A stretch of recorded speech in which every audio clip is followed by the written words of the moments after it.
Abigail Domingo. I am 26 years old. Nakatira ako sa Santolan, Pasig. Kasama ko sa bahay is yung partner ko and yung isa kong baby. Yung partner ko, yung trabaho niya, salesman siya sa isang mall. And yung baby ko, si 7 years old na siya this coming August 8, 2020. Meron akong 4 na kuya na mas matanda sa akin at 5 kaming mga babae sa buong pamilya namin. Yung bunso namin, babae siya, and yung panganay namin, lalaki. Yung parents ko naman, yung nanay ko, nasa Navotas siya. Kasama niya na yung bago niyang partner. Kasi yung tatay ko, matagal na siyang patay last year, 2012 pa. Grade 5 ako noon, 12 years old ata ako noon. Yung tatay ko nung nabubuhay pa siya, isa siyang foreman. Bago pa man yun, nagkakaroon na siya ng paunti-unting sakit. Marami siyang sakit nun eh. Meron siyang sakit sa bato, diabetic din siya. Lagi namamanas yung paa niya, nahihirapan siyang lumakad. Pabalik-balik na rin kami sa ospital dahil sa mga sakit niya. And katagalan, hindi na rin kinaya ng katawan niya, kaya ayun, namaalam na siya dun. Andun ako sa tabi niya nung namatay siya. Kaya iyak talaga ako ng iyak nun kasi ang bata-bata ko pa nun. Tsaka, father's girl kasi ko, kaya yun talaga. Sobrang sakit sa akin nun. Actually, bago bawian ng buhay yung tatay ko, nag-aaway pa sila nung nanay ko nun. Kasi magkahiwalay na sila nun eh. Ng mga ilang taon na rin. Bago siya tamaan ng kung ano-anong sakit.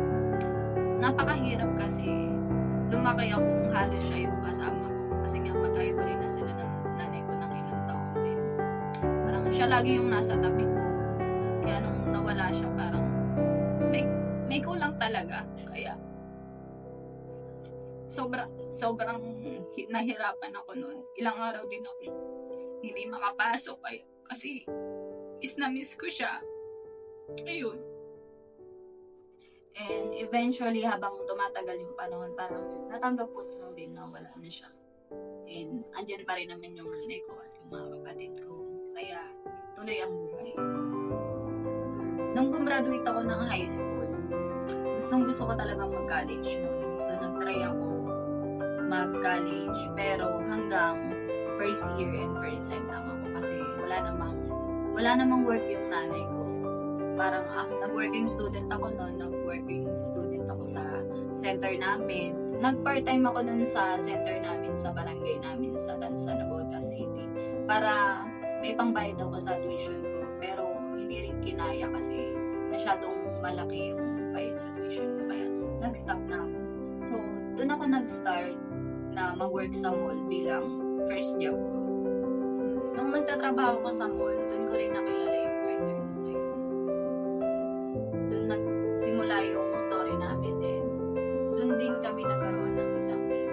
19 years old ako noon. Since minimum nga lang yung pinagkita namin that time, nung umpisa, medyo okay pa, kaya pa. Pero dumating din yung time na pinakapos na kami. So nag-decide ako na lumipat ng work. And sakto naman, may friend ako sa casino. So nirefer niya ako. And sinuwerte ako at natanggap ako sa unang casino ng Pinoy. Bali, 1 year and 8 months ako dun sa unang casino ko.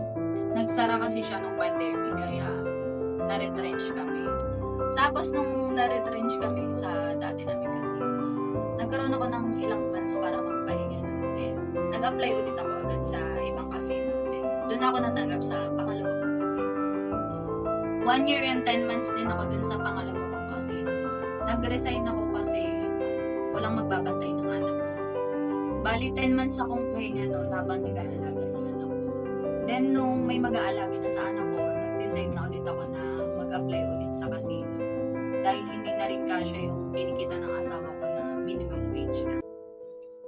Yung pinaka-worst siguro na nangyari sa buhay ko is yung nagkasakit yung mga kapatid ko.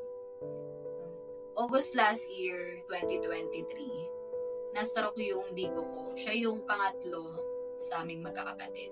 Pangatlong lalaki.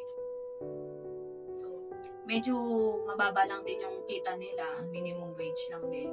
At mahal yung gamot niya. Kaya talagang sa akin sila umasa sa lahat. Sa therapy, sa gamot. sa pagpapagamot niya sa araw-araw. Until now, tinutulungan ko pa rin siya sa mga gamot at therapy niya kasi may anak din siya at hindi nga siya makakapagtrabaho ngayon. Tapos di pa kami nakaka-recover sa sakit ng kapatid ko. Sumunod naman, nagkasakit yung kapatid kong babae na mas matanda sa akin. Bali, pangalawa siya sa panganay. September last year, lumabas yung result ng MRI niya. Meron siyang meningioma tumor, which is kailangan na talaga ng operation. Hindi na siya madadaan sa simpleng gamutan, kaya as soon as possible, kailangan maoperahan na siya. Bali, meron naman akong mga kapatid na tumutulong sa akin. Tutulungan naman kami sa lahat ng gastusin. Pero ako yung mas may malaking kinikita sa ngayon. Nakilala ko si Rendon sa FB kasi may nag-post ng hiring. So, new company nga daw. Sakto naman, naghahanap ako ng work. So, nagpasa agad ako sa email nila. And luckily, parang ilang days lang, nag-reply agad sila. So, pumunta ako sa interview. And nung in-interview naman kami, sabi naman sa amin, after 2 weeks, i-message kung hire or not. Pero halos 1 week pa lang ata, nag-message na agad sila na tanggap. But nasa Sambales ako kaya hindi ako nakapunta sa first meeting namin. So pagbalik ko na lang, tsaka ako nakapunta sa first meeting namin. Then doon na nag-start. Then nung nag-start na yung regular meeting namin, simula Red Gold always inspired us to dream big. That's why araw-araw talaga nare-remind kami bakit nga ba kami nangangarap? Paano namin ito natutupad? So, doon nag-start lahat, kaya nakaka-inspire talaga kami. Si Red Bull, may iba talaga siya sa ibang company kasi kahit nag-start pa lang kami, binigyan na agad nila kami ng chance na so, nakabanding na agad namin yung mga co-workers namin, nagkaroon kami ng chance para makilala sila. So, magandang opportunity para mag-start yung career namin as a team.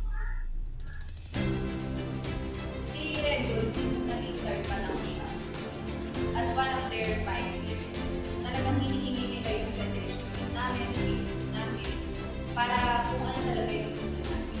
Nakikinig talaga sila sa boses ng mga empleyado.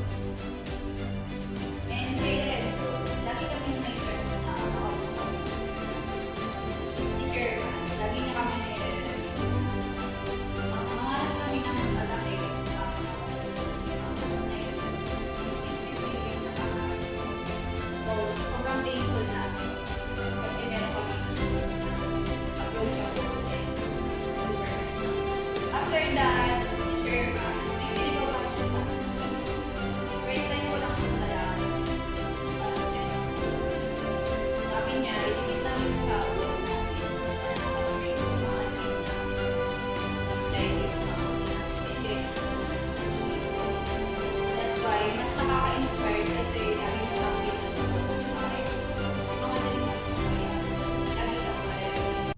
So, ito nga pala yung dream wall na pinagawa sa amin ni Chairman. Dito ko talaga siya dinikit sa pader ng kwarto namin kasi gusto ko nakikita siya bago ako matulog or pagising ko para mas namomotivate ako na ito pa rin talaga yung mga pangarap ko sa buhay. Tapos if mawawalan ako ng pag-asa, titignan ko lang siya para paalalahanin yung sarili ko na meron akong pangarap na gusto ko talaga. 5 years pa na nakikita ko talaga yung sarili ko. Kasi syempre, I want to be bigger. That's why, araw-araw, nag-work hard ako talaga para ma-improve ko yung sarili ko, yung skills ko. Para kung kapanarin man, ma-improve ko yung work ko. Kapag naman may time, pumunta ako ng training para i-practice sakaling meron pa ako kailangan ito sa trabaho. And if nagagawa ko naman na maayos, nagkakaroon ako ng sense na ito sa mga bago. Ang grateful ko para sa mga assistants ko sa pag-guide niya sa amin para ma-achieve namin yung things namin. At paunti-unti na-achieve ko na rin yung mga things ko sa buhay. Hindi man lahat sa ngayon, pero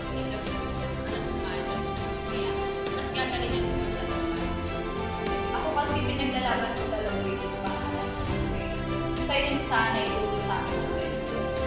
Ever sa akin. Thank you, Redwood, for your trust